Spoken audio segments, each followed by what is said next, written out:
Tim's American Beauty was made by Robust Tools, America's premier lathe manufacturer.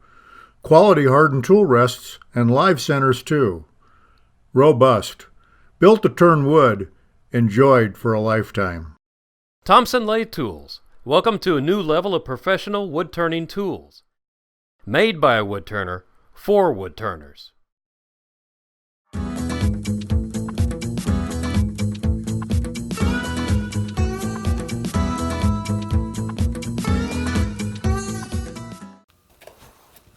Okay, now I've mounted a sanding disc on here with 220 grit.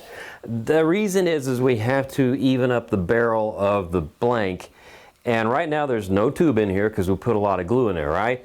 Well, this is kind of fragile. Normally you would take a barrel trimmer, and this thing has cutting edges right here, and you'd put it inside and you'd twist it and it cuts the blank to where the tube would be, basically.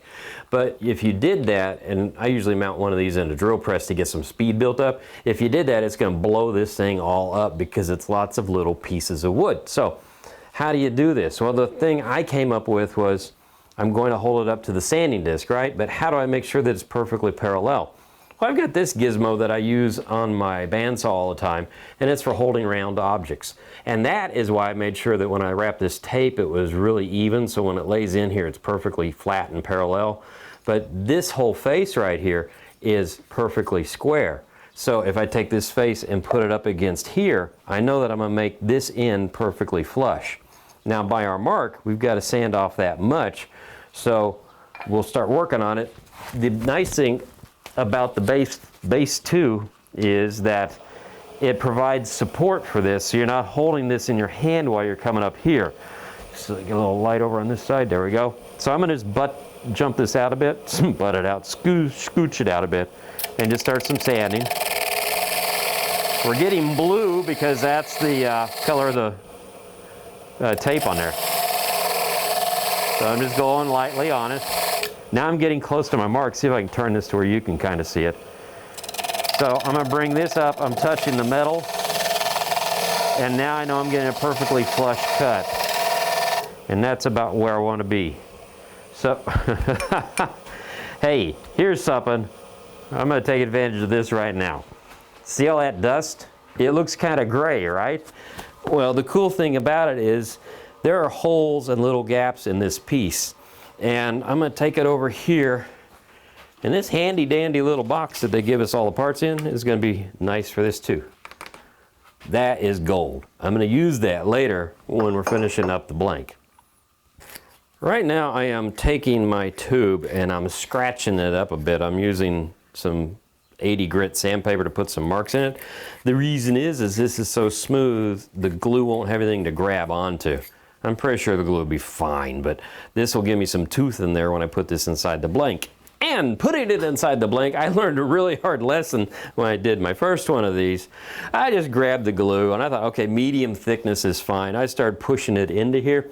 I got it halfway and it started setting up. And in a panic, I reached around real fast and grabbed my mallet and went wham and knocked it in, and thank goodness it worked. So this time I'm going to use thick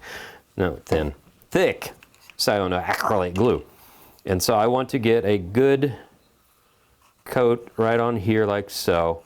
It doesn't take much, but you want to be generous with it because why not? You want this to hold in there forever. So let me reach under here, Brian, because if things go wrong, I have my mallet ready. Because I'm pretty sure I'll need a little persuasion anyway.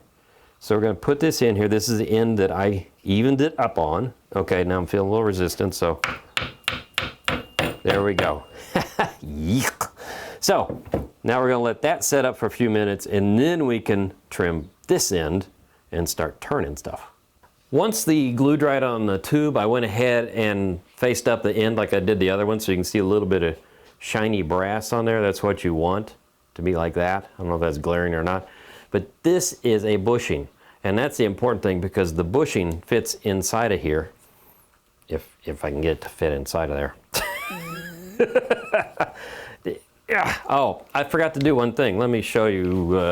How can I do? We'll use this thingy.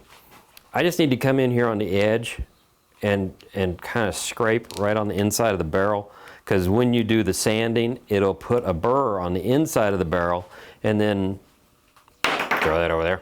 These won't fit, so now it slides on. Anyway, the bushing is part of a pin kit, and you have to get the bushings for the pin kit you're using because this will be the finished diameter of the ends of your blank, and the pin kit parts that push in will be that diameter, so everything matches up really good. So the thing you hold this on with is a pin mandrel, which is just a Morse taper with this little stem on here. This one's adjustable, so I can make it any length I want if I'm doing 2 or 3 pin kits at one time on there. And then you just take this little knob and you thread it on there, okay? And then here is the little tricky technical part. With the tailstock, I want to bring it up, right? There's a little indentation in the bottom of this, and I'm going to advance this in there, and when it meets right there, I want to put some pressure, but not a lot. This just keeps it from wiggling around. But now the fun part is, I'm gonna turn this around, find the start of the tape. The tape starts somewhere. Oh, crap, where there we go. Okay, we're going to start peeling this tape off to reveal our gears. This ought to be cool if I just could peel the tape off. I'll get back with you in a minute on this. As you can see, we have now removed all of the tape. It takes a little while. The first thing we have to do though is, you might think this is backwards, we have to sand the blank.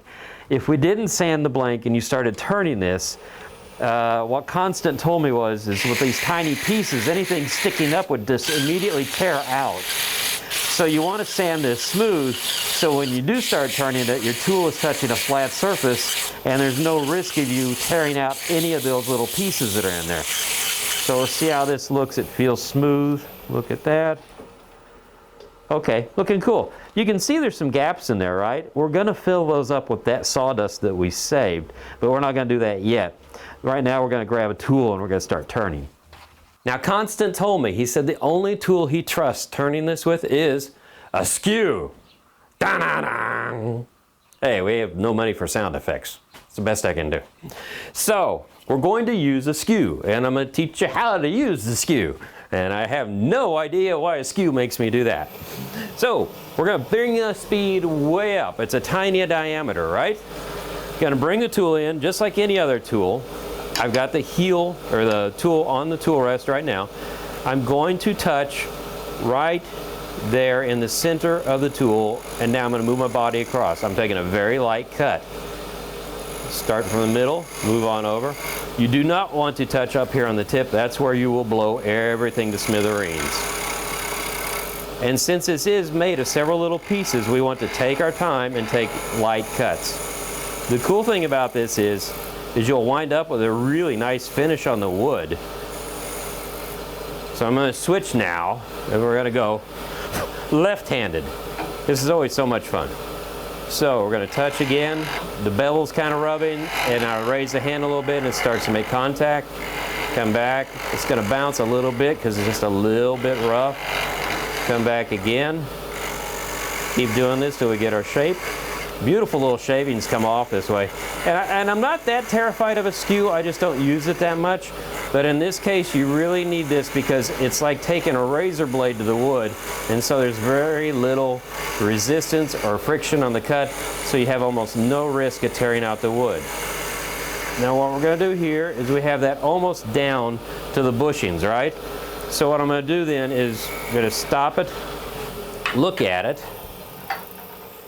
and see how it looks. That's really pretty cool. Now you can see all the holes in there, so now I'm going to show you how we're going to fix that. Okay, I put paper towels down here because we're going to be using a lot of super glue and I don't want to get it on my lathe. And remember our little box of shavings? It looks green, right? But trust me, once we're done with this, it'll be black. So let's rotate this, and you can see some gaps right there. I'm literally going to take a pinch of this, put it on here like so, and rub it in. And you can even see probably right there, that is one of the slits that he made, so you can tear the blank apart. So I'm going to rub it in there. Basically, I'm just going to go around the whole thing and rub this on and in the gap I can find. So here we go, do it again. And you might have to do this twice, you might miss a spot. That's no big deal. And just make sure you have enough sandpaper saved up. sandpaper sawdust. I talk for a living. Okay, there we go. So that's on there good, right? So now we're gonna take our thin cyanoacrylate glue. And I'm gonna come up here like so, and I'm just gonna slowly drip it on there. Just gently. And it's gonna soak into all that sawdust inside those holes. This is not going as smoothly as I saw it before.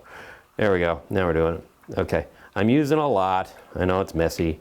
And it's probably gonna glue this to the bushings too. I had that happen last time. So anyway, I'm gonna let that set up for a minute. I'm gonna take a paper towel, actually this one will work, and just very quickly wipe off the excess so it won't take forever to dry. But now, I don't know if you can tell, but all those gaps are filled with black. So you can't see through to the tube. All the glue has set up, so now it's just simply sanding. I'm gonna start off with 80 grit, and we're gonna sand this down to where it meets and matches up with the bushings there. And I'm gonna take this all the way to 12,000 grit using micro mesh. And once we're done with that, we're gonna apply one of my favorite finishes, which is a cyanoacrylate finish.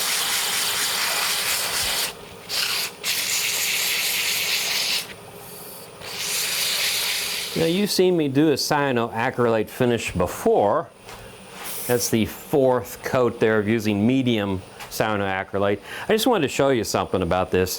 When you're using the accelerator and stuff like that, you want to be careful because say I put a real thick coat on there like that and then I hit it with with the accelerator, watch what happens. It's going to start bubbling here in a second and it's going to turn white. You can see now that you can see it happening? It's a really interesting effect. If you have too much CA on there when you're doing that, you'll get that effect on your finish and that's not good. Anyway, to finish this up, I'm not going to bore you to death, but again, I'm going to sand to 12,000 grit and then we're going to polish it. And we will wind up with a beautiful glossy finish. The eyes have it. And putting a little bit of HUD Ultra Gloss on here, and it's for polishing plastics and such. And guess what cyanoacrylate becomes? It's basically a plastic. Now I want to get a super high gloss on here, so that's why I put the medium CA on here, right? And now I'm using this to buff and polish that even higher. If you want this to feel more like wood, you don't even have to put the cyanoacrylate finish on here because all the cyanoacrylate you used on it earlier soaked into the wood, and you could wind up with just a wood feel then if you didn't put these coats on here. But look how shiny that is. Now get ready for one of the easiest pin kits to put together. There's only one piece to press together. And so this is the top of the pin. That brass fits inside of this brass, but it's really snug. So you bring it down here, and I'm putting the shiny part against this plastic so I don't damage it. Then see this end here? I'm gonna bring this in here and watch it press together there. Nice and tight. Isn't that cool? Now why is this so easy? There's nothing else to press in here. All you have to do now is take, let's see here if I can figure out which end goes where. I did this before. That, oh yeah, okay. That goes there. I'm gonna take the spring here, gonna put that in there, and then this comes on top like so, and this screws in, right? Well, you think normally you'd have to press that. Well, this just jam fits into here, so I can get to jam fit. If I do it right. That goes there. This comes up and into here like so. There we go. So now it's together. And then you just twist it to get the pin, take off that little piece of wax, to open and close. Now, isn't that cool? That is a sweet project, and I enjoyed that a lot. By the way, you can see on this one, that's a stylus tip too. Isn't that cool? You can get different ones you want. You can get click pins even too. So that is how you make a gear pin. This is a really cool project. Takes a little time, it costs a bit for the kit, but you can easily sell these for probably about $50 to $75 if you try. So then until next time with wood turning, you think I've been drinking? Not yet, but I'm going to after this. Keep turning. Tim's American Beauty was made by Robust Tools, America's premier lathe manufacturer. Quality hardened tool rests and live centers too. Robust. Built to turn wood. Enjoyed for a lifetime. Thompson Lathe Tools. Welcome to a new level of professional wood turning tools. Made by a wood turner for wood turners.